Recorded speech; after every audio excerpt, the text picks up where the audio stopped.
Goeiedag, ek groet jou in die kosbare naam van Jesus Christus. Is jou vertroue vandag in God om iets bonatuurliks in jou lewe te doen? Vertrou jy hom om jou lewe op 'n onwaarskynlike manier te seën? In Johannes 5 lees ons 'n verhaal van 'n verlamde man wat al 38 jaar lank herhaaldelik na die bad van Bethesda gegaan het vir genesing. Maar hy kon net nooit in die bad kom nie.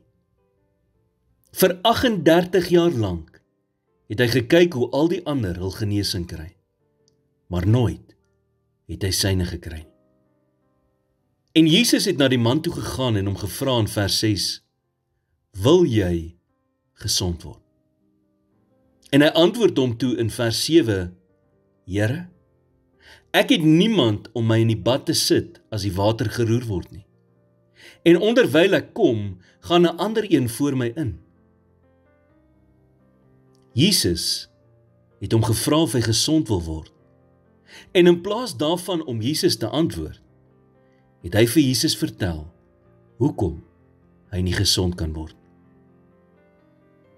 'n Mens moet baie versigtig wees dat die rede hoekom jy dink jou wonderwerk nie kan gebeur nie dalk die rede is hoekom jou wonderwerk nie gebeur nie.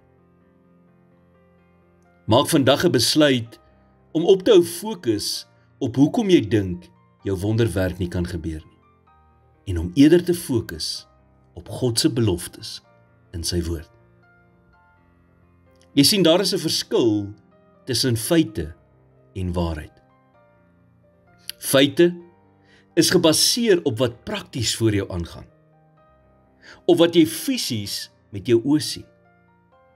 Maar die waarheid is gebaseer op die bonatuurlike krag wat in die woord van God geskryf is. Die Bybel sê nie, jy sal die feite ken en die feite sal jou vrymaak nie. Nee, die Bybel sê, jy sal die waarheid ken en die waarheid sal jou vrymaak. En wat is die waarheid?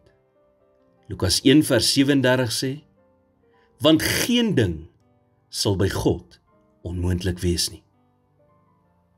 Here, dankie dat u woord my daaraan herinner, dat niks vir u onmoontlik is nie.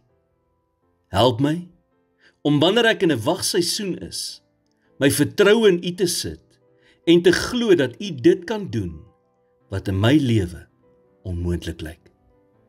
In Jesus naam bid ek dit. Amen.